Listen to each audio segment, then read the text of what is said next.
का world cup टी20 का आबोताब के साथ जारी है। आज भी 2 मैचेस खेले गए। जिम्बाब्वे ने लिया साउथ अफ्रीका को आड़े हाथों, मगर साउथ अफ्रीका ने 5 विकेट जिम्बाब्वे को हरा दिया। दूसरा इंपॉर्टेंट मैच था India versus West Indies. India बिलाखिर ये जीत गई। आज बिलाखिर बाबा आमिर की भविष्यवाणी गलत साबित हुई। बात करेंगे क्रिकेट के ऊपर। मेरे साथ मौजूद मुल्क का मारूफ पैनल। सबसे पहले इनका इंट्रोडक्शन, साबिक बाबा हमारे साथ मौजूद है पाकिस्तान के साबिक फास्ट बॉलर कामिल मोहम्मद आमिर।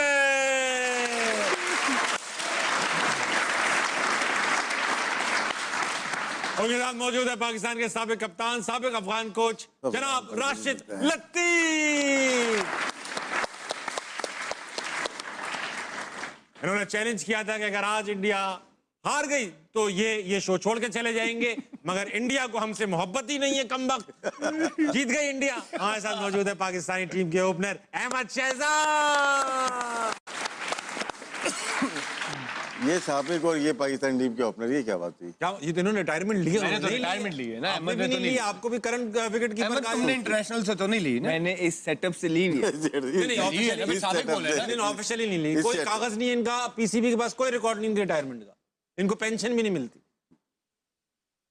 नहीं उसने अनाउंस किया है ट्विटर पे। नहीं अल्लाह ना करे, नहीं किया। पीएसएल से रिटायरमेंट लिया है ना। इस सेटअप से ली हुई है। अरे छੱਡ दो सेटअप बेटा, बात कुछ और है। ओके, बात ये है कि भाईजान अहमद शहजाद ने कल कहा था कि इंडिया जीतेगी। इंडिया जीत गई। इसलिए आज बाबा का खिताब मैं अहमद शहजाद को देना चाहता हूँ। आज अहमद शहजाद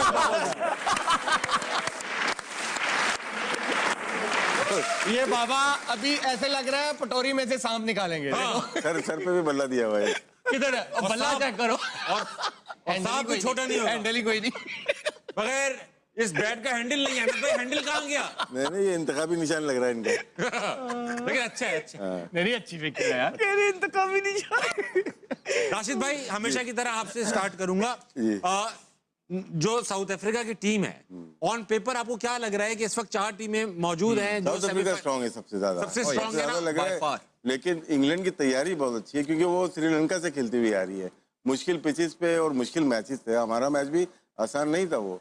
अब वहां जाके उनको तरह होम फीलिंग होगी ना, हमारे प्लेयर पिचेस अच्छी होंगी और आईपीएल सारे प्लेयर खेलते हैं तकरीबन, तो बहुत बेनिफिट हो सकता है। और सेमीफाइनल में अगर दूसरी बैटिंग करती है इंग्लैंड, यू नेवर नो कि फाइनल भी खेल सकती है। आमिर भाई, आपने कहा था इंडिया सेमीफाइनल में नहीं पहुंचेगी। इंडिया अब सेमीफाइनल में पहुंच चुकी है। आपको गलत साबित करने के लिए खेला। लेकिन अभिषेक शर्मा की आज मैं कहूंगा, आपकी जो नजर लगी हुई उस बंदे पे, कैच पकड़े जा रहे हैं। बताऊं, ठीक है उसने रन नहीं किए, खेल वो ठीक रहा था, मैरिट पे खेल रहा था। वो शॉट उससे मिस हुआ, वो बॉल था जो वो अच्छा था। उससे पहले भी वो बैड बॉल थे, उसको उसने एक्स्ट्रा कवर मारा। फिर जो अच्छे बॉल थे उनको लाइन में आके खेल रहा था। इस पे वो उसका छक्का होता है, ये स्ट्रॉन्ग शॉट है इसका, वो मिस हो गई उसके। क्रिकेट में होता है। लेकिन आपने बोला कि उन्होंने गलत साबित किया। यस, देखिए जहाँ क्रेडिट बनता है वहाँ देना चाहिए। और संजू सैमसन मुझे लगता है अपनी लाइफ की बेस्ट इनिंग खेल गए वो, कि मैंने उनकी इनिंग्सें देखी हैं आईपीएल वगैरह में, लेकिन ये इनिंग्स और इस तरह के मैच में यार, के टीम का डू एंड डाई है, नॉकआउट है, बाहर जितना क्रेडिट बनता है आई थिंक कम है। ओवरऑल अगर आप देखें, स्टिल अगर मैं फिर क्रिकेट के एनालिसिस के हिसाब से करूं, इंडिया अच्छी क्रिकेट नहीं खेल रहा, ये मैं आपको अभी भी बता रहा हूं। अब उनकी फील्डिंग चेक करें, 3 से 4 उन्होंने कैचेस छोड़े, फंबल किए हैं फील्ड में। बुमराह के अलावा उनका हर बॉलर पिट रहा है। ये जो इंडियन जो क्रिकेट फैंस है, जो क्रिकेट पे एनालिसिस करते हैं, जो समझते हैं, वो इस बात से एग्री करेंगे। एक बॉलर पे अभी भी इंडिया खेल रही है। पांड्या को मैंने पहले भी आपको कहा था, कभी भी अच्छी टीमों के खिलाफ वो अच्छी बॉलिंग नहीं, आज भी उसने 43 खाया है। ठीक, वरुण चक्रवर्ती को उन्होंने मारा है। और जो आगे टीमें आ रही है ना, वेस्ट इंडीज स्पिनरों को फिर अच्छा नहीं खेलता। सही बात है। वो जो आगे आ रही है ना, वो अच्छा खेलते हैं स्पिनर्स को। I still believe India still hot favourite नहीं है इस टूर्नामेंट की, मेरा ये बिलीव है। स्टिल हॉट फेवरेट नहीं है। नहीं है हॉट यार। 2009 में हम हॉट फेवरेट नहीं थे, हम जीत गए थे। 2017 में हम हॉट फेवरेट नहीं थे, जीत गए। इसका मतलब नहीं कि इंडिया जीत नहीं सकता, लेकिन मेरी नजर में वो अच्छी क्रिकेट अभी भी नहीं खेल रहा। अच्छी क्रिकेट, ठीक है, और अभी भी अच्छी क्रिकेट नहीं खेल रहा। मुझे लगता है कि अगर हिट मारेगा, आई बिलीव वो कंट्रोवर्शियल आउट था। मुझे नहीं लगता कि वो आउट थे। अगर वो वहां पे थोड़ा सा और खेल जाते, 220-30 होता, इंडिया आज भी बाहर हो गया, मैच फंस जाता। 190-195 आई थिंक एक अच्छी लंबी इनिंग चाहिए होती है, जो सैमसन ने खेली, आउटस्टैंडिंग इनिंग खेली और वो ले गया मैच। अहमद भाई, आप अग्री करते हैं इस एनालिसिस से या आपका कुछ और कहना है इस बात? नहीं ठीक कह रहे हैं। मैं बस ये कहता हूँ कि अभी अच्छा नहीं खेल रहा तो सेमीफाइनल में है, तो अच्छा खेलेगा तो क्या करेगा, चांद पे होगा। तो वो ये थोड़ा सा जिस तरह चक्रवर्ती है उसका वो ओवर नहीं बनता था, तो टेक्निकल एरर जरूर हुए हैं कि बहुत नीचे आप लेके आ रहे हो इस तरह के पिच पे, उसने उसको ओवर उड़ाया है, मारा है, वहां पे वो नहीं। फिर बहुत जबरदस्त बॉलिंग की है डेप्थ के अंदर, आप देखें बुमराह ने और अर्शदीप ने जो बॉलिंग आखिरी 3 ओवर की हैं, बहुत वहां पे आराम से 220 हो रहा था, पावल खेल रहा था, साथ होल्डर खेल रहा था, ये वही प्लेयर है जो लंबे लंबे छिक्के मारते हैं, अभी पिछले मैच में होल्डर ने उड़ाया है, लेकिन उन्होंने डेप्थ के अंदर स्कोर जो है ना वो स्क्वीज किया, जिसकी वजह से उन्होंने एक रीजनेबल टारगेट के अंदर 195 के अंदर पकड़ा, and they back themselves because they have a long batting lineup. Kolkata के अंदर मैच था, you know, ball sets up there beautifully, और जिस तरह ही मतलब पहला बॉल भी वो खेले थे, उनके इंटेंट के साथ आए थे, लगा नहीं कि कोई अंडर प्रेशर है। Even though you know Abhishek Sharma का 10 बॉलों पे 11 उन्होंने किया, स्ट्रगल कर रहे हैं इस पूरे वर्ल्ड कप के अंदर, जो उनसे एक्सपेक्टेशंस हैं वो उस तरह परफॉर्म कर नहीं पा रहे हैं, लेकिन उन पे भी एक बड़ी इनिंग ड्यू है, जो कि यू नो इस बड़े स्टेज से अच्छी, तो जैसे सेमीफाइनल आ रहा है, फाइनल आ रहा है, तो वो ऐसा प्लेयर है कि वो ज्यादा देर तक चुप बैठेगा नहीं, वो करेगा। उसके बाद सूर्या की अगर आप देखेंगे इनफील्ड भी बड़े काम कंपोज नजर आए, इवन दो जब you know they were flying as well, एक टाइम था जब वो मार भी रहे थे। आप सूर्या की बॉडी लैंग्वेज देखें कि इस मैच के अंदर वो एक तो चिंगम भी कम चबा रहे थे, दूसरा बड़े कंपोज भी नजर आए कि उन्होंने ये कोई शो नहीं किया इस तरह का डिसेंट के, जो कप्तान फ्रस्ट्रेटेड नजर आता है, उनको पता था कि I have a batting lineup के जो कि 200 सवा 200 भी अगर हुआ तो वो करेंगे। ऑल इन ऑल अगर आप क्रिकेट देखेंगे, जिस तरह कैचेस छोड़े, जिस तरह मिस फील्डिंग भी कर रहे थे, शॉर्ट फाइन से भी जो है ना चौके निकल रहे थे, आई एग्री विद आमिर के वो उस तरह की क्रिकेट नहीं खेल रहे, लेकिन मुझे इस चीज से जरूर डर लगता है कि जब दूसरे अच्छी क्रिकेट नहीं भी खेल रहे होते, वो सेमीफाइनल में पहुंच रहे होते हैं, ठीक है, हम अच्छी क्रिकेट खेल के भी बाहर हो रहे होते हैं, ठीक है, तो अभी वो अच्छी क्रिकेट खेलेंगे तो वो क्या करेंगे? आई स्टिल बिलीव ना वो सेमीफाइनल में पहुंचेंगे, वो फाइनल भी खेलेंगे, ये मैंने कल आपको बोला था, सेमीफाइनल नहीं, वो सेमीफाइनल भी अब जीतेंगे और वो फाइनल भी खेलेंगे, और फिर फाइनल की बात हम फाइनल में करेंगे। राशिद भाई, आप इन दोनों लड़कों को क्या कहना चाहेंगे इनके एनालिसिस पे, ठीक है गलत है? दोनों की ठीक है, बस इतना कहना चाहोगे? नहीं आगे बोलूंगा, बोलने मौका तो दे। नहीं, आमिर ने जो बात की ना मैच की, इंडिया की जो प्लेयर्स की, और उनमें ज्यादातर फॉर्म में नहीं है। आज संजू सैमसन जो ड्रॉप होने वाला था, उसने इनिंग खेली है, और उसका तजर्बा कितना अच्छा था, आराम से खेलता है, बॉल को आने देता है, मोस्टली जितने भी गलत बॉल थे उसने चौके मारे, 25 सिंगल लिए उसने, 12 चौके 25 सिंगल, उसको गेम की अवेयरनेस थी, गुड चेदर है वो भी, बहुत अच्छा गेम को लेके चला, रीड किया हुआ था उसने। एक तरफ से विकेट गिर रही थी, हार्दिक पांड्या भी आया, दूसरे तिलक वर्मा भी आउट हुआ, सामने ही आउट हुआ ना, लेकिन वो उसको पता था कि मेरी लिमिट क्या है और मैं किस तरह से लेके, बॉल गीली हो गई थी, जो ड्यू हो गई ना, उसमें बड़ा फायदा उठाया उसने फिर स्क्वायर ऑफ द विकेट लेके जाएंगे, आप सीधे नहीं मारते फिर, क्योंकि बॉल तेज होती है, आप एंगल करते हो बैट को पॉइंट और अंदर जाती है, या अंदर आती है तो फिर आप यहाँ स्क्वायर लेग पे लेके जाते हो, बहुत सेंसेबल लेट खेलने वाला बैट्समैन है। तो सूर्य कुमार यादव मैं देखता हूँ कि बहुत बड़ी इनिंग नहीं खेली वर्ल्ड कप में, 21 का हो, 22 का हो, 23 का हो, क्रंच मैचेस में वो फेलियर है उसका, लेकिन अभी 2 मैचेस हैं, जैसे अहमद की बात करते हैं कि इंडिया की टीम अभी खराब खेल रही है, ठीक है ना, अभी आई नहीं अपनी उसके ऊपर, उनकी बैटिंग बहुत स्ट्रांग है, अगर वो तो पहले बैटिंग करके इंग्लैंड को या किसी और टीम को फाइनल में दूसरी बैटिंग मिलती, इनके लिए डिफेंड करना मुश्किल है, क्योंकि ह्यूमन डूबे शायद बैटिंग के लिए खिला रहे हैं, यहाँ पे या तो एक बैट्समैन आएगा या एक बॉलर आएगा, स्पेशलिस्ट आएगा यहाँ पे। जब हार्दिक पांड्या मौजूद है टीम में तो 2 नहीं बनते, एक ही बनता है, जो गलती हम कर रहे हैं 3-3 खिला के, वही इंडिया 2 खिला के कर रहा है, जहाँ पे वीकनेस सेंटर में लग रही है। अच्छा आमिर भाई, ये जो बता रहे हैं संजू सैमसन का कि यार गेम अवेयरनेस थी, गीली हो गई बॉल तो उसने सीधा नहीं खेला, स्क्वायर खेलना शुरू कर दिया, ये गेम अवेयरनेस जो है वो नेचुरली प्लेयर के अंदर होती है, एक नेशनल इंटरनेशनल प्लेयर के अंदर, या ये कोचेस वगैरह सिखाते हैं? क्योंकि हमारे यहाँ नहीं देखता ये गेम अवेयरनेस किसी में भी है। देखिए कोचेस भी सिखाते हैं, लेकिन प्लेयर पे अपना भी होता है कि वो सीखने की कोशिश करता है। संजू सैमसन अर्ली डेज में शॉर्ट बॉल पे फंसते थे, आपको पता है कि वो स्ट्रगल करते थे बॉडी वाले बॉल को, अब वो इसको ऐसे ले जाते हैं, वो काम करते हैं, उनका वो इनके प्लेयरों का बैकग्राउंड तो देखे ना, डोमेस्टिक में कितना एक्सपीरियंस है, आईपीएल में कितना एक्सपीरियंस है, ये एक इनिंग से नहीं आए हुए इंडिया के टीम में, ये डिफरेंट जगह पे परफॉर्म करके एक प्रोसेस से आए हुए हैं, इस वजह से इनको पता है कि किस सिचुएशन में क्या करना है। संजू सैमसन का जरा फर्स्ट क्लास का रिकॉर्ड तो निकालें, कितनी फर्स्ट क्लास खेला हुआ है, कितना आईपीएल का एक्सपीरियंस है, उसके बाद आप देख लो। फिर इस तरह जब आप प्रोसेस से आते हो, फिर जरूरत पड़ती है, फिर हम फरहान की बात करते हैं, वो एक प्रोसेस से आया हुआ है, मारे खा के आया हुआ है, उसने देख लें वो हर जगह उसने परफॉर्म किया है, तो ये हमें हमारे सिस्टम को भी जरूरत है, हमें ऐसे ही प्लेयर लाने। अहमद भाई, ये जो जैसे मैंने एक बार मैच देखा था, विराट कोहली चेस कर रहे थे और बड़ी क्रिटिकल सिचुएशन में थी इंडिया, हमने मोहम्मद नवाज ने बॉल कराई, नो बॉल थी, बोल्ड हो गए वो, या फ्री हिट थी वो बोल्ड हो गए और उस पर रन भाग गए।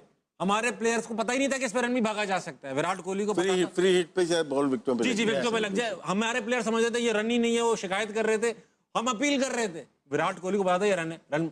ये जो गेम अवेयरनेस होती है, ये देखिए हमारे यहाँ भी प्लेयर्स खड़े हुए हैं। विराट कोहली ने जितने मैचेस खेले उतना ही एक्सपीरियंस प्लेयर हमारे पास भी मौजूद है। हमारी गेम अवेयरनेस क्यों नहीं है? Do we not study the game? Do we not, या सिर्फ हम मतलब खेलते ही रहते हैं, कुछ पढ़ते भी हैं इसके बारे में, कुछ नॉलेज भी रखते हैं? क्या है ये सब? वो सबसे ही आगे है विराट कोहली ने। आप जब दुनिया में बेस्ट बनना चाहते हैं ना, एक तो सोच लिया आपने आप बनना चाहते हैं, फिर एक है कि आप उसके लिए मेहनत करते हैं, फिर आप वो सारी चीजें देखते हैं कि जो ग्रेट प्लेयर बनने के लिए जरूरी होती हैं। तो आपने उनका वो इंटरव्यू भी सुना होगा, जब वो आईपीएल खेल रहे थे तो कह रहे थे मैं अपने आप को शीशे में खड़ा होकर देखा तो मुझे शर्म आने लग गई और मेरा वो बहुत गंदा आईपीएल गया। उसके बाद से मैंने कहा नो मोर। फिर उन्होंने अपनी जिंदगी बदल ली, फिर वो एक डिसिप्लिन रूटीन को, रेजीम को फॉलो करने लगे, जिसमें ये हमारी तरह कोल्ड कॉफियां हाथ में नहीं पकड़ी होती, ठीक है। वो अपनी एक एक चीज जो है वो काउंट करते हैं, कैलोरीज काउंट करते हैं, प्रोटीन कितना लेना है, फाइबर कितना लेना है, गुड फैट्स कहाँ से आएंगे। तो उनका हर एक चीज बनी। तो और उसके बाद फिर ट्रेनिंग एफर्ट्स जो है उनकी, राइट, कि मैंने वो, अगर आपने उसका एक और क्लिप देखा होगा, उसमें वो बोल रहे थे कि मैंने ये कभी नहीं कहा कि मैं कुछ एक्स्ट्रा विगेंजा कर दूं। कहते मैं जब भी इम्प्रूवमेंट की बारी आती थी तो मैं ये सोचता था कि मैं वो कौन सा शॉट ऐड कर लूं अपनी इनिंग के अंदर या अपनी आर्मरी के अंदर जिससे टीम को फायदा हो जाए। तो कहते जब मैं टीम का सोचता था कि मैं यार अच्छा ये अगर शॉट मैंने यहाँ से यहाँ मारना स्टार्ट कर दिया ना तो मैं टीम को कहीं से भी जितवा दूंगा। अच्छा मैंने ये वाले बॉल को भी यूं करना। तो उसने कहा कि मैंने ये एडिशंस की कि जिसमें टीम को फायदा है। तो मेरा ऑटोमेटिकली फिर मेंटली स्ट्रांग, रेजिलियंस आना, आप में मेंटली टेम्परामेंट आना, ये सारी चीजें जब आप एक पैटर्न को फॉलो करते हैं ना तो ऑटोमेटिकली आपका लेवल अप हो रहा होता है। एंड देन जब प्रेशर आता है so you ready for it. एक उनका इंटरव्यू में ये भी था जिसमें वो कह रहे थे कि हम फिटनेस की बातें करते हैं और यहाँ पे तो इतना उस पर ध्यान नहीं दिया जाता, लेकिन वो ये कहते हैं सिर्फ 1 सेकंड दूसरों से तेज होने के लिए मेरी कोशिश होती है मैं बहुत ज्यादा वर्क करूं, सिर्फ 1 सेकंड। कहते हैं वही 1 सेकंड अगर मेरी जगह ताबिश होगा तो शायद वो कैच छूट जाए, लेकिन कहते हैं मेरी कोशिश है कि अगर मैं हूं तो वो 1 कदम जो है मैं ज्यादा करके वो टीम के लिए कैच पकड़ लूं। तो उस 1 सेकंड के लिए वो मेहनत करते हैं। तो जिसका दिमाग ये होगा, अप्रोच ये होगी, डेडिकेशन ये होगी मुल्क के लिए, तो वो क्यों नहीं उसकी गेम अवेयरनेस अच्छी होगी। गेम अवेयरनेस अच्छी करने के लिए आपको ये सारी जो एग्जीक्यूशन है ये करनी पड़ती है, फिर ही आपका लेवल अप होता है। गेम अवेयरनेस टोटली आपकी आती है क्लब क्रिकेट से। जब आप छोटे होते हैं वो आपके किसके साथ खेले हुए हैं। अगर मैं छोटा हूँ, अहमद शहजाद के साथ मैं अगर खेल रहा हूँ, बैटिंग कर रहा हूँ, ये मुझे गाइड करेंगे। तो ये गेम, क्योंकि ये गेम खेल के आए मैं, मुश्किल फर्स्ट क्लास और इंटरनेशनल खेल के आए मैं, ये ड्यूरिंग द गेम करेंगे। अभी हमारे यहाँ मोस्टली अकेडमीज आ गई हैं जहाँ पे कोचिंग कम होती है। वहाँ मैं अगर आमिर कहीं से बना या ये बना, उनकी तस्वीरें लगा देते हैं, कमर्शियल हो जाता है। तो वो आपको अवेयरनेस दे ही नहीं सकते। अब क्लब क्रिकेट हमारी हो गई है, रुक गई है। लेकिन जैसे विराट कोहली का बताया, उसका मैं काउंटर दे सकता हूँ आपको। इसमें गेम अवेयरनेस इसलिए होती है कि आप कितनी क्रिकेट बचपन में खेले हैं। इसमें रोहित शर्मा को लेके आ जाता हूँ।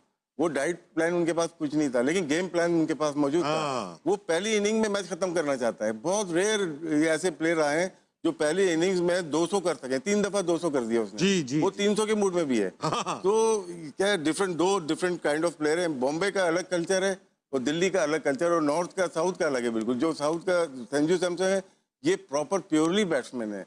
जैसे केएल राहुल हो गए, लक्ष्मण हो गए, इस टाइप के, अजहरुद्दीन हो गए, साउथ के द्रविड़ हो गए। तो ये अलग प्लेयर थे। तो हर एक का अलग है। ये जो है विराट कोहली एक अलग ही निकला है दिल्ली का, जो कि वर्ल्ड क्रिकेट पे डोमिनेट किया जिसने। संजू सैमसन ने आज पता क्या किया? 50 किया है, उसने दोबारा गार्ड लिया अंपायर से, दोबारा उसने अपने आप को सेट किया है कि ये ओल्ड स्कूल थॉट है कि अभी जॉब डन नहीं हुई, अब मैंने दोबारा यहाँ से स्टार्ट करना है। ठीक, ये गेम को मैसेज देना होता है। हमारी कल देख ले, आखिरी 7-8 बॉलों पे साहिबजादा 1 बॉल खेला था, वो सेट बैट्समैन है। हालांकि जब 12-14 बॉल रह गए हैं तो एक नए बैट्समैन का ये काम है कि जो बंदा 100 पे खेल रहा है मैं उसको सिंगल करके दे दूं, वो 4 बॉलें खेलेगा, 2 बाउंड्रियां मार। तो हम 7 बॉलों में तो हमने 4 विकेटें दी थी और वो बेचारा दूसरे एंड पे ही खड़ा रहा। ये गेम अवेयरनेस है हमारी। एक चीज देखिएगा, जो चेज करते हैं ना हमारे, जो परसों में शायद बात करता है इंतजाम की, हम लोग मोस्टली जाते हैं लॉन्ग ऑन से मिड विकेट तक। आज इनकी बैटिंग देखें, मोस्टली ग्राउंड शॉट और ऑफ जहाँ पे मिलती थी उधर ही चौका मारते हैं। एक चौका इधर तो एक इधर, तो मेंटेन रखा, रिक्वायर्ड रन रेट को लेते हुए चले गए और एक वक्त ऐसा आता है कि रन बॉल आ जाते हैं, और आखिर में 2 ओवर में देखा आपने कितने आराम से कैलकुलेटेड इनकी रीडिंग्स थी। अच्छा राशिद भाई, अहमद भाई, आमिर भाई, जब भी हमें अच्छा स्टार्ट मिला है जिसे कहते हैं ओपनर्स की तरफ से, एशिया कप का फाइनल अगर आपको याद हो रिसेंट डेज में, अच्छे ओपनर्स ने स्टार्ट दिया, पूरी टीम कोलैप्स हो गई। कल अच्छा स्टार्ट दिया, पूरी टीम 36 रन पे बुक हो गई। तो ये जो अच्छे स्टार्ट के बाद पूरी टीम बुक हो जाती है, इसका कोई मेंटल मसला है? वही मिड विकेट टांग रखे, मिड विकेट वाला मसला है। लप्पे मार आप नॉर्मल क्रिकेट करो, रहना बॉल। आपने एक चीज नोट किया, आपको तभी अच्छा ओपनिंग स्टैंड मिला है जब आपने प्रॉपर ओपनर्स खिलाए हैं, ठीक है? अच्छा ओपनर ही आपको स्टार्ट देता है ना। ये तो एक डिबेट, हाँ। तो आप जो ये तो एक डिबेट, हाँ। तो आप जो नीचे वाले की बात कर रहे हैं वो है प्रॉपर नंबर के वो नहीं है उस नंबरों वाले या उस कैलिबर के हैं, वहां पे उनकी वो वाली स्किल्स हैं जो वो कर सकते हैं, वो नहीं कर सकते। वो 15 में से एक में ही करेंगे, 10 बॉलों पे 20, 15 बॉलों पे 30। कंसिस्टेंट जैसे एक जॉब है ओपनिंग की, इसी तरह 3, 4, 5 की एक कंसिस्टेंट जॉब है, एक रोल है, एक स्किल लेवल है कि वो जब चाहे स्पिनर को सिंगल कर ले, जब चाहे निकल के छक्का मार दे। हमारों में से है कोई ऐसा प्लेयर है, उठा के दिखा दे। तो आप देखें किशन के बाद फिर Surya middle order, Tilak Varma middle order, Dube middle order, Pandya middle order. उनमें ये नहीं है कि उन्होंने 6 ओपनर जो है ना एक टीम के अंदर 6 ओपनर पूरी टीम में खेल रहे हैं। सही कह रहे हो। तो ऐसे ये चीज ऑस्ट्रेलिया भी कर रही है। अपनी जो बैट उनके प्लेयर नहीं आते ना, अपने ओपनर बिग बैश के, ये टीम में मोस्टली टॉप ऑर्डर हैं, वो 7वें नंबर भी बैटिंग कर रहे हैं, लेकिन मैनेज नहीं कर पाए वो लोग, जब तो हार गए। एक आधा चल जाता है जैसे लिविंगस्टन वगैरह, ये एक आधा हो जाए मजबूरी के तौर पे कि भाई हार्ड हिटर है। ऐसा नहीं कि आप हसन नवाज को साइड पे करके आप किसी राशिद भाई, कल मैच में अगर आप कप्तान होते पाकिस्तान के, शादाब को कहाँ भेजते? खिलाते ही नहीं, बैटिंग में भेजते नहीं। नंबर बनते ही नहीं है। कैंडी एयरपोर्ट पास नहीं खेलता नहीं है वो। नवाज खेलेगा, ये खेले, आप खिलाते ही नहीं। कल अगर आपने टाइम को बिठाया था ना, सबसे अच्छा बॉलर तो वो था, इकोनॉमी रेट और स्ट्राइक रेट तो उससे बेहतर था शादाब से, तो मिडिल में आ जाता 5 नंबर पे बैटिंग, लेफ्ट हैंडर। ये कर सकते थे। और कल का मैच तो फिर याद करा दिया आपने। इफ्तारी के बाद सिस्टम है। तो मैच में अगर आप कप्तान होते पाकिस्तान के, शादाब को कहाँ भेजते? खिलाते ही नहीं, बैटिंग में भेजते नहीं। नंबर बनते ही नहीं कैंडी है। एयरपोर्ट पास नहीं खेलता नहीं है वो। नवाज खेलेगा, ये खेले। आप खिलाते ही नहीं। कल अगर आप खिलाते ही नहीं। कल अगर आपने टाइम को बिठाया था ना, सबसे अच्छा बॉलर तो वो था, इकोनॉमी रेट और स्ट्राइक रेट तो उससे बेहतर था शादाब से, तो मिडिल में आ जाता 5 नंबर पे बैटिंग, लेफ्ट हैंडर। ये कर सकते थे। और कल का मैच तो फिर याद करा दिया आपने। मतलब जीता हुआ मैच था, 147 नहीं करना चाहिए यार। नहीं जीते ना, हार गए ना, तो वो सेमीफाइनल में पहुंच जाते। अभी यही बात है, लेकिन न्यूजीलैंड ज्यादा डिजर्व करती थी मेरे ख्याल। अच्छी क्रिकेट के लिए। सही बात। अच्छा, वक्त हुआ छोटे से ब्रेक का। ब्रेक पे जाने से पहले हॉल ऑफ फेम की तस्वीर लगा रहा हूं, तस्वीर देखेंगे, ब्रेक पे जाएंगे, वापस आके पॉजिटिव कमेंट्स लेंगे उस क्रिकेटर के बारे में। आज हमारे साथ मौजूद है, कौन सा साबिक क्रिकेटर दिखाइए? आमिर सुहेल। राशिद भाई, अच्छे से किस्से सुनूंगा मैं आमिर भाई के बारे में। वक्त वेलकम बैक टू हार ना मनाए क्रिकेट पे सनसनीखेज तबसरा जारी और सारी है। वक्त आ चुका है कि ऑडियंस को थोड़ा एंगेज करेंगे। हमारे पास आज ऑडियंस में बड़े सवाल हैं, लेकिन सबसे पहले हम जो लगा के गए थे HMH hall of fame, Aamir Suhail के बारे में 2 अच्छे जुमले आपसे सुनना चाहूंगा। आपने तो कभी नहीं खेला आमिर साहब भाई के साथ? नहीं, लेकिन ओपनर रहे सईद भाई के। सईद भाई one of the best opening जोड़ी थी और एग्रेसिव बैट्समैन थे। ये भी कट बहुत अच्छा मारते थे और आई थिंक बड़ा यूनिक था। और आई थिंक बड़े ऑनेस्ट थे, जो बात है मुंह पे बोल दो। और इनके काफी फड्डे भी इसीलिए आई थिंक फड्डे भी हुए। वसीम भाई से फड्डा भी था। राशिद भाई, जरा आपको तो काफी कुछ पता है, आपको तो दोस्त भी हैं, आपने कप्तानी में भी साउथ अफ्रीका। आपने 2 बातें करनी है बस। ये आमिर ना मेरे ख्याल से बहुत दिलेर प्लेयर, अच्छा अटैकिंग प्लेयर, और गेम अवेयरनेस की, नाम के होते ही ऐसे गेम अवेयरनेस बहुत ज्यादा थी। गुड कैप्टन था, क्योंकि हमारे अलाइड बैंक में भी कैप्टन थे ये। बहुत कुछ सीखा इनसे। और साथ ही मतलब कि हमारा करियर स्टार्ट हुआ आगे पीछे 1 आध साल का था। बहुत जल्दी छोड़ गए, बहुत जल्दी छोड़। और हाँ, बोर्ड से खुश नहीं रहते थे, बोर्ड इनसे खुश नहीं रहता था। आपकी वाली बात थी। आपकी वाली बात, मेरी वाली भी। ये अगर नॉर्मल रहते जिस तरह आजकल के प्लेयर नॉर्मल खेल रहे हैं, तो ये बहुत लंबा अरसा खेलते, बहुत लंबा अरसा खेलते। अच्छा, अभी भी ऐसा कभी कहीं देखो ना, गुस्से में ही लगते? नहीं, अब तो बहुत, मुझे भी समझाते हैं अब तो ना। अच्छा, आपको भी समझाते हैं हल्के हो जाओ। तो कभी हम लोग आपस में बातें करते तो फिर फोन आता है, यार मत कर अभी ना। मुझे आमिर भाई की जो सबसे एक चीज याद है, बंगलोर का वही क्वार्टर फाइनल, जो सईद भाई और उन्होंने ऐसा स्टार्ट दिया था। T20 में भी आज तक नहीं मिल रहा मैं ओपनर से। वो मेरे ख्याल से 10-12 ओवर में, उस जमाने के वनडे में 100 से ऊपर रन बना चुके थे दोनों। बस वो जो आमिर भाई ने वो प्रसाद को जो भरम दिखा दिए थे ना, यहाँ मारूंगा, आज भी उसकी वीडियोस चलती है। वो क्या था राशिद भाई? वो याद अंदर उन्होंने कर दिया कि हम लोग तो 8-9 ओवर में हमने 90 कर दिए थे। 90 कर दिए, सही 113 रन थे शायद 12 ओवर में। बस, लेकिन वो तो आउट हो गए। चलो एक स्टार्ट तो हो गया हमारा 100 रन का। उसके बाद आप लोगों ने क्या किया? वो जो कल जो हुआ है ये तब से यही चला आ रहा है, वही चला ओपनर आ रहा अच्छा है। करते हैं तो आप लोग कुछ नहीं और करते। हाँ, थोड़ी सी स्विंग हुई है बस। और हमारे तो बड़े प्लेयर थे, इंजी था उसमें, एजाज भाई थे, मलिक साहब थे, जावेद भाई थे, बड़ी टीम थी। तो वो बस बॉलिंग अच्छी हुई, कुछ हम खराब सब खेले। थे, सलीम मलिक, इजाज अहमद, इंजमाम, आप। लेकिन इन दोनों की स्टार्ट जो था ना बहुत ही जबरदस्त। और आमिर सोहेल, आमिर भाई वन ऑफ द बेस्ट आपके ओपनिंग जोड़ी जो आमिर ने बताई है। यार लेकिन राशिद भाई एक बात बताइए, मैं अगर एवरेजेस देखूंगा ना, 32 की एवरेज शायद वनडे की थी इनकी, और 35 की एवरेज थी टेस्ट क्रिकेट की। उस जमाने में इतनी कम एवरेज, सईद भाई की 50 की थी। कहते हैं उस जमाने की जो विकेटें थी ना वो बहुत जालिम होती ऐसा थी, बड़ा था? Swing bounce. बॉलिंग, हाँ कह सकते हैं, Bowling थोड़ी मुश्किल तगड़ी। बॉलिंग थी। अब एमरोज भी होते थे वहाँ पे, कॉटनी बॉल भी, कैनिस बेंजामिन, एक रिवर्स भी होती थी उस जमाने में। हाँ, उन जमाने मार्शल भी थे, डिफरेंट बॉलिंग थी। लेकिन अपने लिए शायद नहीं खेलते थे। एवरेज का हमारे ध्यान में नहीं होता था। अच्छा, अगर हम नॉट आउट नहीं आते थे, आखिरी बॉल भी मिलेगी, मारेंगे 2 रन जरूर लास्ट बॉल पेंगे, रन आउट हो जाते भले थे। Run out. तो वो ये तो अभी आ रहा है ना, डाटा आया, सिस्टम आया कि यार एवरेज क्या है आपकी, इसीलिए बड़ा मुश्किल हो जाता है देखना। 35-40 की एवरेज सही नंबर की ज्यादा अच्छी सही नंबर की 50 के करीब लेकिन एवरेज आमिर थी, भाई टेस्ट में इफेक्टिव, बहुत 39 की एवरेज। इफेक्टिव ज्यादा थे वनडे में, इसलिए कि पूरे 10 ओवर भी कर सकते थे साथ में। ठीक है ना, हमारा जो 90s का दौर खराब भी रहा, अच्छा भी रहा, उसमें 2 बॉलर्स हमारे पूरे यूटिलाइज करते थे, मलिक साहब, सलीम मलिक, और ये प्रॉपर बॉलिंग करते पूरी थे। बॉलिंग कराते थे। इसीलिए 4 बॉलर से हम पूरे जाते थे। पेसर होते थे, एक मुशी या सकलेन आता था, तो बाकी ये दो बॉलिंग करते थे। अहमद भाई, आपको कुछ याद है आमिर भाई के बारे में? हाँ, वही वेंकटेश प्रसाद वाली लड़ाई मुझे याद है। लेकिन इनकी जोड़ी सईद भाई के साथ जो थी, फिनोमिनल जोड़ी थी। दलेर थे, जिस तरह राशिद भाई ने अभी बताया, दलेर प्लेयर थे। और साथ इनका एज ये था ना, बॉलिंग भी कर लेते थे। जब भी 4, 6, 8 ओवर कराने होते थे तो आके लुडियां डालते हुए आगे करते थे। लेफ्ट आर्म मारते थे अंदर की तरफ। पाकिस्तान के लिए देखें, कोई इफेक्टिव होता है तो इतना लंबा खेलता है। उस दौर में तो अगर ये सईद भाई के साथ इतनी लंबी ओपन कर गए तो कोई ना कोई तो बात थी ना। उसके बाद भी जिस तरह इन्होंने अपने करियर को कैरी किया, आप कमेंट्री करते हैं थ्रू आउट द ईयर्स, लोगों को अपनी आवाज से एंटरटेन कर रहे हैं।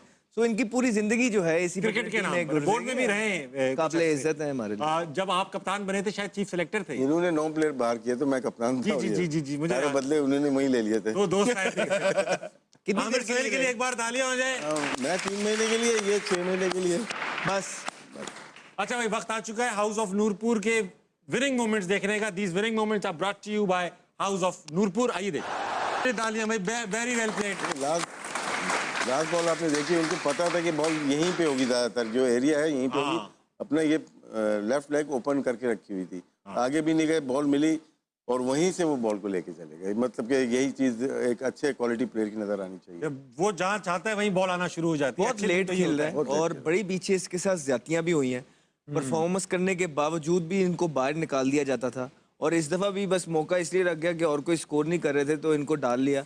लेकिन बहुत लेट खेलते हैं, बड़ा टाइम है। आपको याद शर्मा होगा की झलक आती है वैसे, रोहित शर्मा पीछे आपको आमिर याद होगा भी साउथ अफ्रीका जाके 2 सेंचुरियां की थी। अब पाकिस्तानी किसी प्लेयर ने उनकी पूरी टीम के खिलाफ जाके, जैनसन रबाडा के खिलाफ जाके नॉट जगह 2 सेंचुरियां की हो T20 में।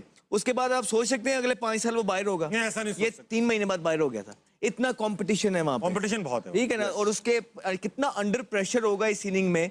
और लेकिन इस अंडर प्रेशर उसने किस तरह अपनी नर्व को कंट्रोल किया। जिस तरह आमिर से बात हो रही थी कि ये बड़े मैच्योर प्लेयर है। पाकिस्तान के मैच से पता लगता है कि इतने अंडर प्रेशर वाले गेम के अंदर भी जिस तरह वन साइडेड ये जीतते हैं, इट शोज कि इनकी नर्व बहुत स्ट्रांग है। और इसी तरह इस प्लेयर ने आज शो किया, फिनोमिनल इनिंग। बहरहाल जो भी कोई शादाब से बड़ा प्लेयर नहीं है। चलेंगे ऑडियंस के अंदर, इनके पास बड़े सवाल आते हैं। कौन है भाई? फिर आ गए एक शुरली मार देते अभी। कौन है? अस्सलाम वालेकुम जनाब। वालेकुम अस्सलाम सर। क्या नाम है सर? मोहम्मद फरहान। फरहान भाई, सवाल पूछिए। मेरा सवाल अहमद भाई से है कि आप काफ़ी सालों से इंटरनेशनल क्रिकेट नहीं खेल रहे हैं, लेकिन मैं जब से आप आए हैं आपको देख रहा हूँ, माशाल्लाह से आपकी फिटनेस वैसे ही बरकरार है जैसे पहले थी। तो इस फिटनेस के पीछे क्या राज है सर आपका? मैं पहले कोशिश यही कर रहा था कि कभी ना कभी चांस लगेगा।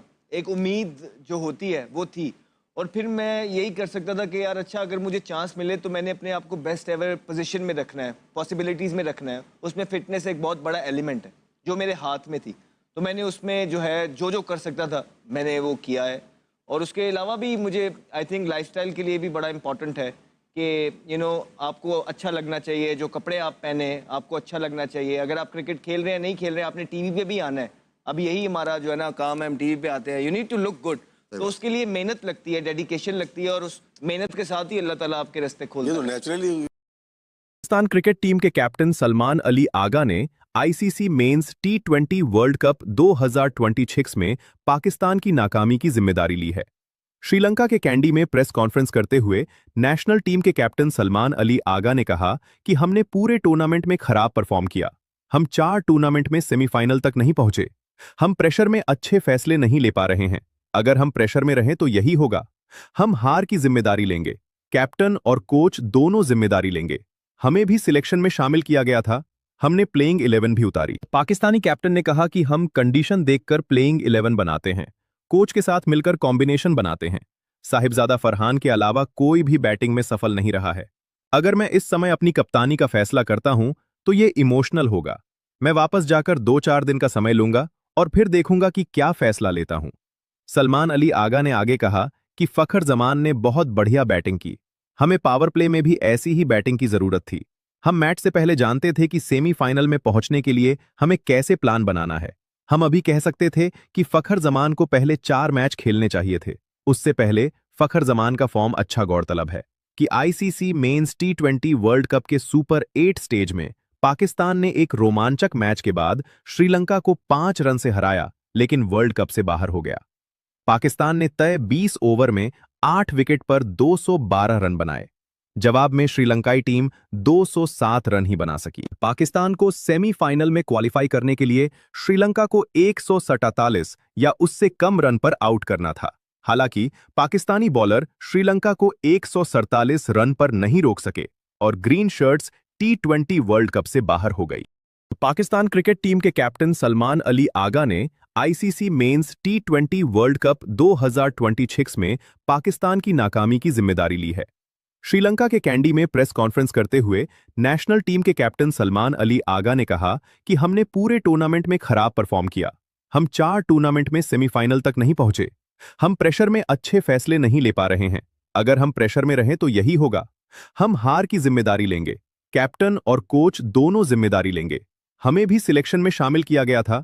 हमने प्लेइंग 11 भी उतारी। पाकिस्तानी कैप्टन ने कहा कि हम कंडीशन देखकर प्लेइंग 11 बनाते हैं, कोच के साथ मिलकर कॉम्बिनेशन बनाते हैं। साहिबजादा फरहान के अलावा कोई भी बैटिंग में सफल नहीं रहा है। अगर मैं इस समय अपनी कप्तानी का फैसला करता हूं तो ये इमोशनल होगा। मैं वापस जाकर 2-4 दिन का समय लूंगा और फिर देखूंगा कि क्या फैसला लेता हूं। सलमान अली आगा ने आगे कहा कि फखर जमान ने बहुत बढ़िया बैटिंग की। हमें पावर प्ले में भी ऐसी ही बैटिंग की जरूरत थी। हम मैच से पहले जानते थे कि सेमीफाइनल में पहुंचने के लिए हमें कैसे प्लान बनाना है। हम अभी कह सकते थे कि फखर जमान को पहले 4 मैच खेलने चाहिए थे। उससे पहले फखर जमान का फॉर्म अच्छा गौरतलब है कि आईसीसी मेंस टी20 वर्ल्ड कप के सुपर 8 स्टेज में पाकिस्तान ने एक रोमांचक मैच के बाद श्रीलंका को 5 रन से हराया, लेकिन वर्ल्ड कप से बाहर हो गया। पाकिस्तान ने तय 20 ओवर में 8 विकेट पर 212 रन बनाए। जवाब में श्रीलंकाई टीम 207 रन ही बना सकी। पाकिस्तान को सेमीफाइनल में क्वालिफाई करने के लिए श्रीलंका को 147 या उससे कम रन पर आउट करना था। हालांकि पाकिस्तानी बॉलर श्रीलंका को 147 रन पर नहीं रोक सके और ग्रीन शर्ट्स टी20 वर्ल्ड कप से बाहर हो गई। पाकिस्तान क्रिकेट टीम के कैप्टन सलमान अली आगा ने आईसीसी मेंस टी20 वर्ल्ड कप 2026 में पाकिस्तान की नाकामी की जिम्मेदारी ली है। श्रीलंका के कैंडी में प्रेस कॉन्फ्रेंस करते हुए नेशनल टीम के कैप्टन सलमान अली आगा ने कहा कि हमने पूरे टूर्नामेंट में खराब परफॉर्म किया। हम 4 टूर्नामेंट में सेमीफाइनल तक नहीं पहुंचे। हम प्रेशर में अच्छे फैसले नहीं ले पा रहे हैं। अगर हम प्रेशर में रहें तो यही होगा। हम हार की जिम्मेदारी लेंगे। कैप्टन और कोच दोनों जिम्मेदारी लेंगे। हमें भी सिलेक्शन में शामिल किया गया था।